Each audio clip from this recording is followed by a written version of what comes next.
sœurs, mes chers amis internautes, bonjour et bienvenue à l'église protestante évangélique Philadelphie.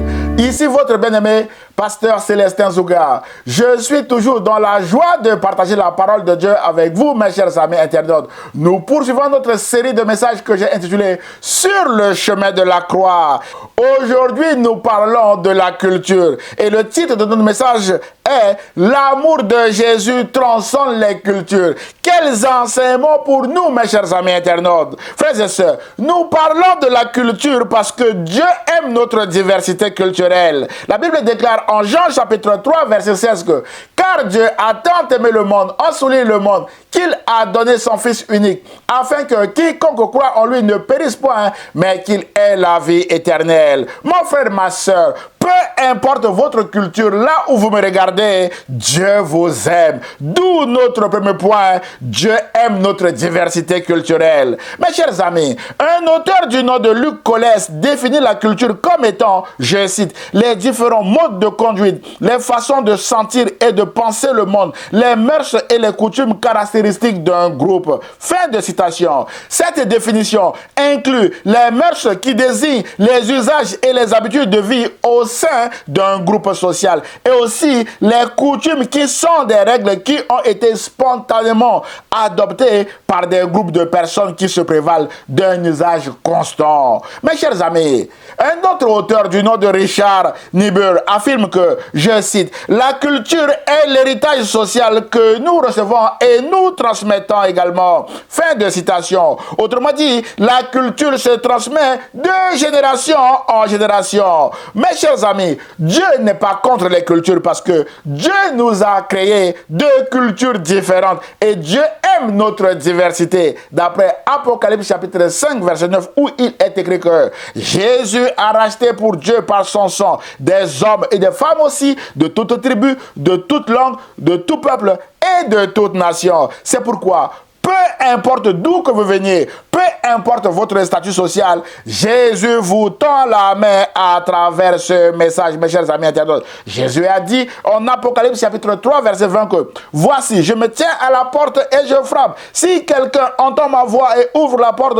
j'entrerai chez lui, je souperai avec lui et lui avec moi. » Et ce, sans tenir compte, mes bénédictions, de votre culture. C'est pourquoi peu importe d'où que vous venez, Jésus veut entrer chez vous aujourd'hui. Et Jésus veut également vous inviter à ce grand rassemblement interculturel que l'apôtre Jean décrit en Apocalypse chapitre 7 verset 9 où il est écrit que après cela, dit l'apôtre Jean, je regardais et voici, il y avait une grande foule que personne ne pouvait compter, de toute nation, de toute tribu, de tout peuple et de toute langue. Waouh! Ils se tenaient devant le trône et devant l'agneau, revêtus de robes blanches et des palmes dans leurs mains.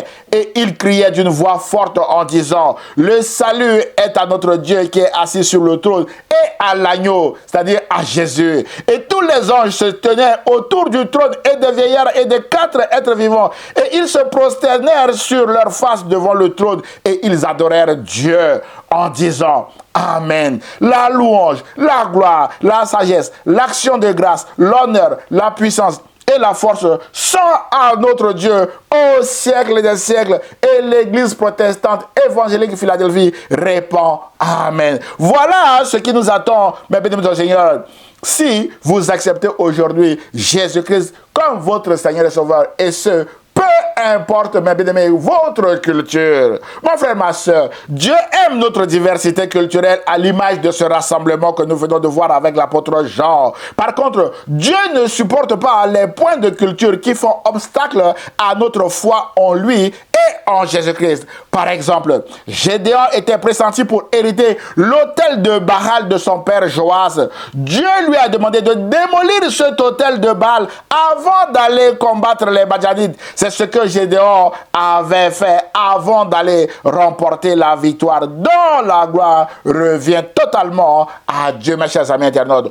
Aujourd'hui encore, le nombre de personnes qui ont hérité des autels de Baal, des autels de faux dieux, de leurs leurs parents et qui vivent en âme et conscience dans l'idolâtrie est incalculable, mes chers amis internautes. Notons que ces faux dieux ont traversé des siècles et ont détruit des générations après générations, mes chers amis internautes. D'où l'importance de notre thématique d'aujourd'hui. L'amour de Jésus transcende les cultures et Jésus vient vers vous, mais bien sûr, pour vous parler de la culture du royaume de son Père qui est un royaume de lumière, mes chers amis internautes. Frères et sœurs, mes chers amis, le deuxième exemple des points de culture qui font obstacle à la foi et que nous voulons souligner aujourd'hui est du temps de Jésus. Frères et sœurs, à cette époque en Israël, il y avait beaucoup de groupes sociaux avec des héritages culturels lourds et différents.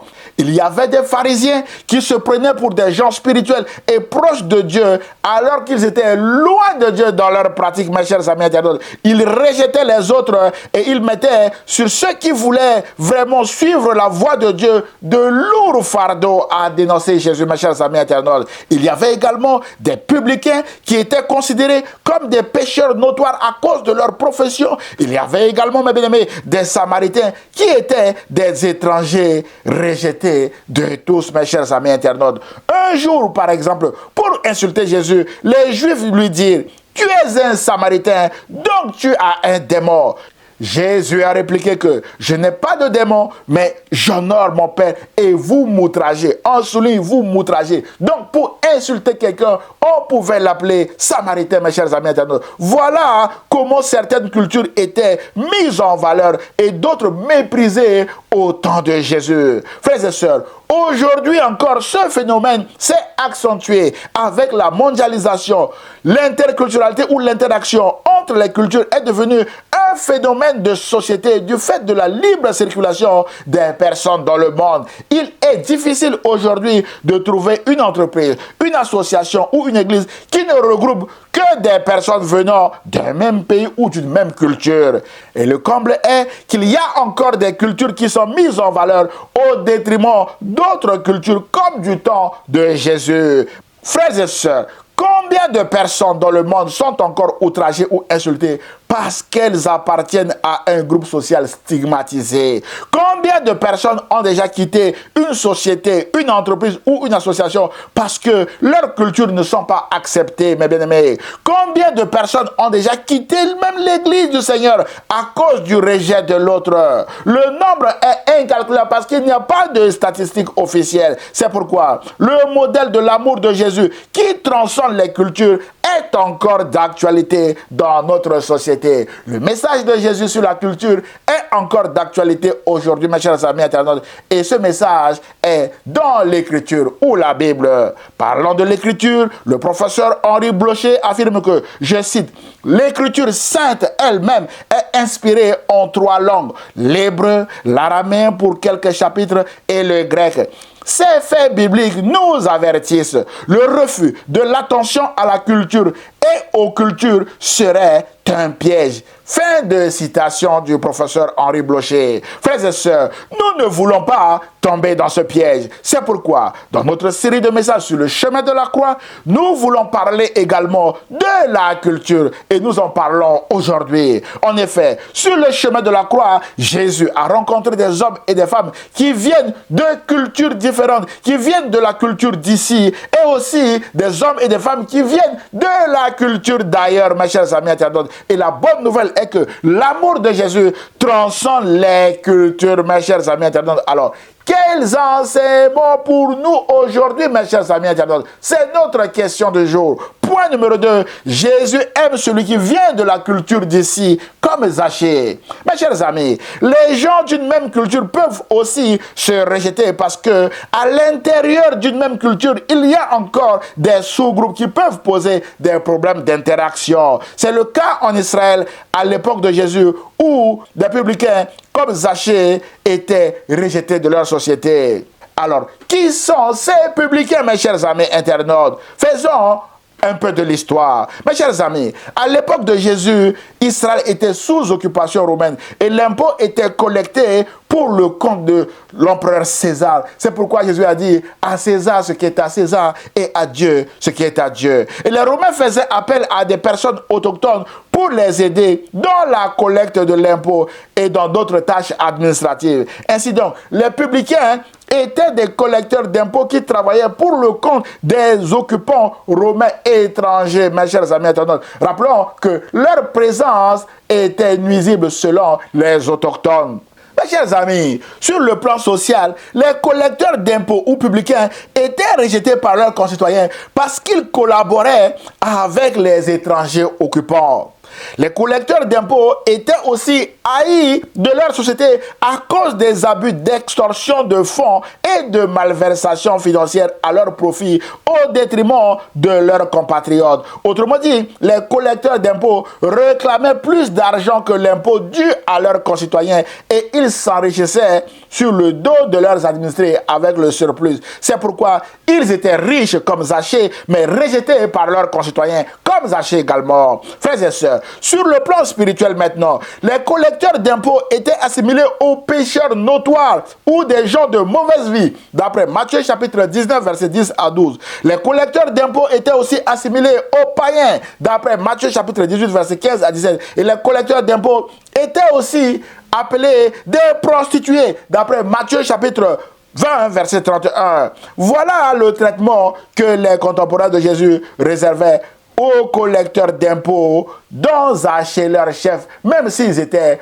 autochtones, mes chers amis internautes. Mais la bonne nouvelle est que Jésus marchait à l'encontre de cette culture de rejet de l'autre. C'est pourquoi Jésus a choisi Lévi, un publicain qui était péagiste, et a fait de lui son disciple. Et Jésus l'a nommé Matthieu, mes chers amis internautes. Et Jésus mangeait régulièrement avec les gens de mauvaise vie pour briser cette barrière sociale. La Bible déclare en Marc chapitre 2, versets 14 à 17 que en passant, Jésus vit Lévi, fils d'Alphée, assis au bureau des péages. Il lui dit, suis-moi. Lévi se leva et le suivit.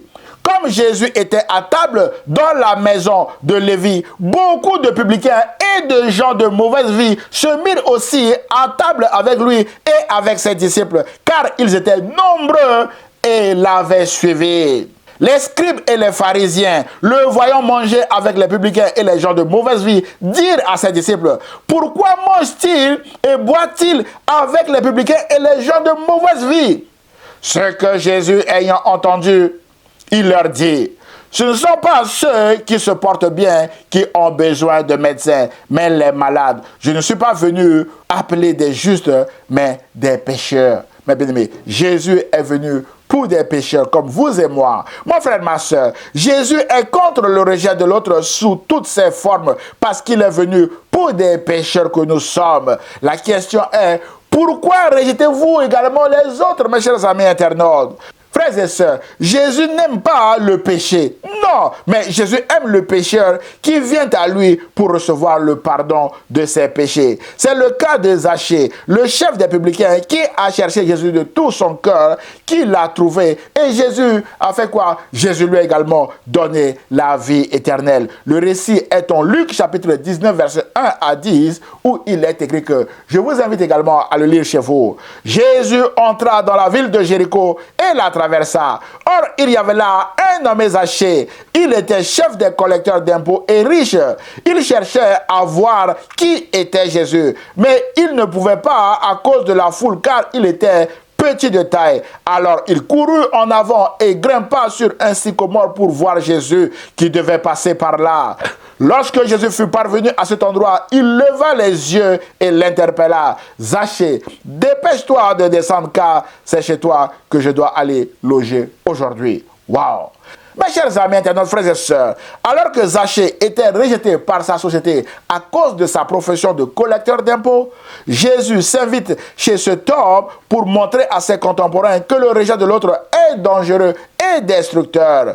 Zachée se dépêcha de descendre de ce sycomore et reçut Jésus avec joie. On souligne avec joie. Il avait la joie de chercher Jésus et il l'a trouvé. Quand les gens virent cela, il y eut un murmure d'indignation. Ils disaient, voilà qu'il s'en va loger chez ce pécheur. Waouh! Mon frère, ma soeur, peut-être qu'à votre passage, les gens murmurent sur vous, comme ils ont murmuré ici sur Zachée. Prenez courage et persévérez avec Jésus, comme Zachée a persévéré ici, et vous verrez la gloire de Dieu. Au verset 8, il est écrit que, mais Zachée se présenta devant le Seigneur et lui dit, écoute, maître, je donne la moitié de mes biens aux pauvres, et si j'ai pris trop d'argent à quelqu'un, je lui rends 4 fois plus.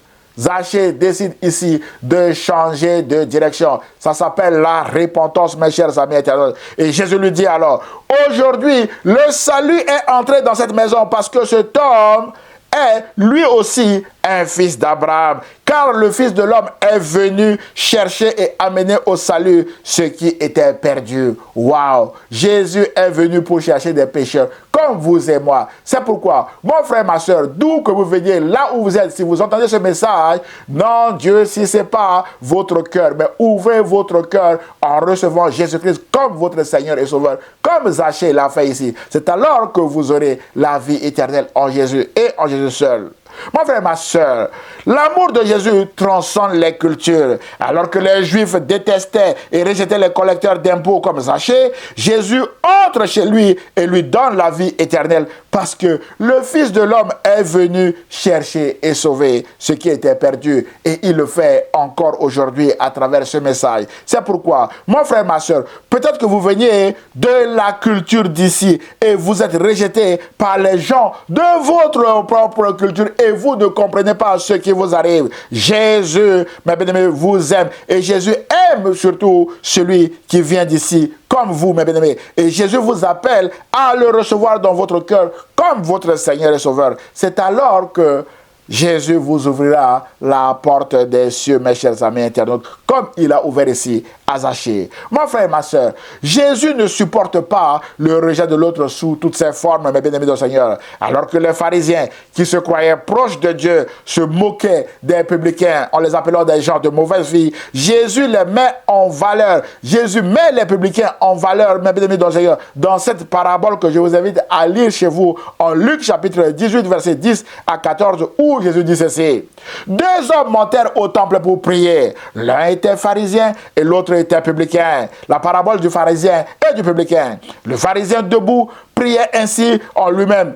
Ô Dieu, je te rends grâce de ce que je ne suis pas comme le reste des hommes, qui sont ravisseurs, injustes, adultères, ou même comme ce publicain. Je jeûne 2 fois la semaine. Je donne la dîme de tous mes revenus. Le publicain, se tenant à distance, n'osait même pas lever les yeux au ciel, mais il se frappait la poitrine en disant, « Ô Dieu, sois apaisé envers moi qui suis un pécheur. » Et Jésus dit ceci, « Je vous le dis, celui-ci descendit dans sa maison justifié plutôt que l'autre, car quiconque s'élève sera abaissé, et celui qui s'abaisse sera élevé. » Mon frère, ma soeur, n'élevez pas votre culture au-dessus de la culture des autres parce que les autres sont aussi créés à l'image de Dieu comme vous. C'est pourquoi ce message vous encourage à aimer celui qui vient d'ici, celui qui vient de votre culture également comme vous, et aussi à aimer celui qui vient d'ailleurs comme Jésus l'a fait. Mais bien évidemment, d'où notre troisième et dernier point. Jésus aime aussi celui qui vient d'ailleurs comme il aimait les Samaritains. Mes chers amis, Jésus aime aussi inconditionnellement celui qui vient d'ailleurs comme il aimait les Samaritains, les étrangers samaritains qui venaient aussi d'ailleurs. Alors que les Samaritains étaient considérés comme des étrangers méprisés, Jésus les met en valeur dans sa parabole du bon Samaritain pour montrer que le Samaritain est mon prochain que je dois aimer et respecter, mes bien-aimés du Seigneur. D'après Luc chapitre 10, verset 25 à 37, que je vous invite à lire chez vous, mes chers amis internautes. Frères et sœurs, peut-être que vous avez votre Samaritain également, la personne que vous rejetez. C'est pourquoi ce message vous encourage à vous repentir à cause du rejet de l'autre dirigeant de votre Samaritain et à changer de direction, comme Zachée l'a fait, mes bien-aimés dans le Seigneur.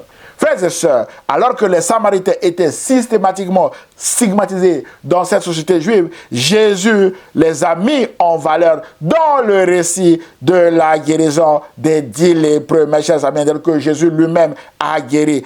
Jésus a guéri 10 lépreux. Un seul, mes bien-aimés, est revenu ici pour rendre gloire à Dieu. Et celui qui est revenu est un Samaritain. C'est pourquoi Jésus pose la question et dit, les 10 autres n'ont-ils pas été guéris? Et les 9 autres, où sont-ils? Ne s'est-il trouvé que cet étranger pour revenir et donner gloire à Dieu? Puis Jésus dit à ce Samaritain, lève-toi, va, ta foi t'a sauvé. Waouh! D'après Luc chapitre 17, versets 11 à 17. Mes chers amis internautes, frères et sœurs, si Jésus met en valeur les étrangers samaritains, ce message nous encourage également à mettre en valeur notre prochain qui est un étranger dans notre lieu de travail, dans notre quartier ou partout où nous allons, mes chers amis internautes. Frères et sœurs, Jésus aime aussi celle qui vient d'ailleurs, comme la femme samaritaine à qui Jésus a demandé de l'eau à boire en Jean chapitre 4. Selon la culture de l'époque, la Bible précise en Jean chapitre 4, verset 9 que les Juifs, en effet, n'ont pas de relation avec les Samaritains. C'est pourquoi la femme samaritaine a répondu à Jésus qui lui a demandé de l'eau à boire que... Mais, comment toi qui es juif me demandes-tu à boire à moi qui suis une femme samaritaine? Jésus a brisé toutes les barrières sociales entre ces deux cultures en donnant de l'eau vive à cette femme et aussi aux Samaritains parce que la femme est partie appeler tout son village. Ils sont venus écouter Jésus et ils se sont réjouis. Ils ont même applaudi Jésus comme étant le sauveur du monde. Et Jésus qui semblait être pressé, mais bien aimé notre Seigneur, Jésus est resté encore 2 jours en Samarie à la demande des Samaritains, mes chers amis internautes. Frères et sœurs, dans ce récit, la femme samaritaine qui, au début, était bloquée dans sa culture, a finalement compris que Jésus était un prophète ou un envoyé de Dieu. Elle a également compris que Jésus était le Messie, donc Jésus était plus grand que Jacob, mes chers amis internautes, et Jésus était également le sauveur du monde. Mon frère, ma sœur, Jésus est encore aujourd'hui prophète parce qu'il connaît votre vie. Jésus est encore le Messie ou le Christ.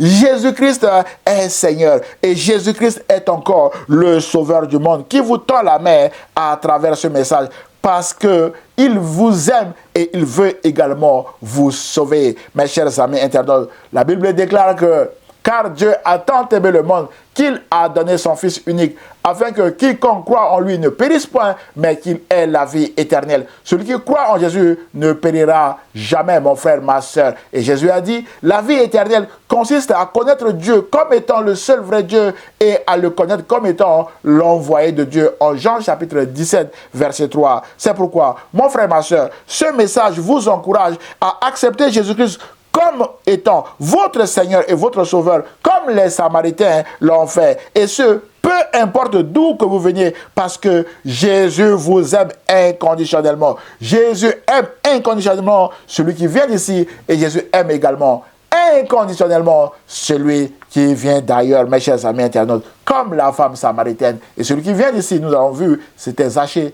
et celui qui, ou celle qui vient d'ailleurs, c'est la femme samaritaine. Mais bien aimé dans le Seigneur, Jésus vous aime également de cet amour transculturel qui transcende les cultures et les mœurs. Voilà pourquoi aujourd'hui nous parlons de la culture. Je ne connais pas votre héritage culturel, mais ce message vous encourage, mes bien aimés, à vous débarrasser de votre héritage culturel. Débarrassez-vous des faux dieux que vous avez reçus par héritage culturel, mes chers amis internautes, et acceptez le seul vrai Dieu qui est le Père de Jésus-Christ et également Jésus-Christ comme votre Seigneur et Sauveur. Et vous aurez la vie éternelle en Jésus-Christ. Vous vivrez éternellement en Jésus-Christ. Et ce, à partir de maintenant, jusque dans l'éternité, Jésus sera avec vous, mes bien-aimés du Seigneur. Voilà le but de ce message. Vous encourager à vous débarrasser de votre héritage culturel qui constitue un frein à votre foi et à accepter Dieu comme étant le seul vrai Dieu et Jésus-Christ comme étant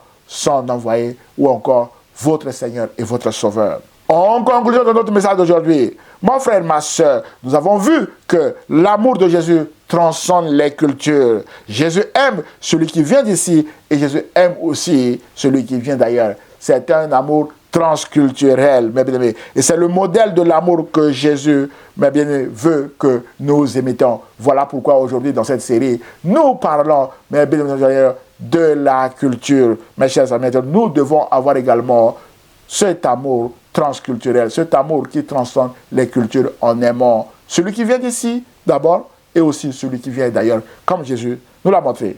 C'est pourquoi je voudrais conclure maintenant ce message avec un extrait du sermon de Jésus. Nous prêchons tous l'amour, mes chers amis internautes. Jésus dit en Matthieu chapitre 5, versets 43 à 48 que « Vous avez appris qu'il a été dit, tu aimeras ton prochain et tu haïras ton ennemi. Mais moi je vous dis, aimez vos ennemis, bénissez ceux qui vous maudissent, faites du bien à ceux qui vous haïssent et priez pour ceux qui vous maltraitent et qui vous persécutent, afin que vous soyez fils de votre Père qui est dans les cieux. Car il fait lever son soleil sur les méchants et sur les bons, et il fait pleuvoir sur les justes et sur les injustes. Si vous aimez ceux qui vous aiment, quelle récompense méritez-vous? Les publicains aussi n'agissent-ils pas de même? Et si vous saluez seulement vos frères, que faites-vous d'extraordinaire? Les païens aussi n'agissent-ils pas de même? Soyez donc parfaits comme votre Père céleste est parfait. Mon frère, ma soeur, que Dieu vous aide à être parfait également dans votre amour envers celui qui vient d'ici et aussi envers celui qui vient d'ailleurs. Que Dieu vous bénisse. Prions le Seigneur. Seigneur, je prie afin que tu aides mon frère ou ma soeur qui vient de regarder ce message et moi-même à aimer celui qui vient d'ici et aussi celui qui vient d'ailleurs, comme tu viens de nous l'enseigner. Et je prie au nom de Jésus et l'Église protestante évangélique Philadelphie répond Amen. Frères et sœurs, mes chers amis internautes, si vous avez été bénis par ce message, merci de le liker et de le partager à vos proches afin de les bénir également. Pour nous connaître, merci de visiter notre site internet Église Philadelphie 78500.com. Vous pouvez nous envoyer via ce site vos sujets de prière à Église Philadelphie 78500@gmail.com. Vous avez tous les liens en bas de cette vidéo pour nous soutenir et pour nous contacter. Et nous aurons le plaisir de vous répondre et surtout de prier pour vous. N'hésitez pas de vous abonner à notre chaîne YouTube ou à notre page Facebook afin de recevoir des alertes sur nos prochains messages. À dimanche prochain à 10h sur la page Facebook ou sur la chaîne YouTube de l'Église protestante évangélique Philadelphie. Et ce, si Dieu le veut. À très bientôt, mes chers amis internautes. Au revoir.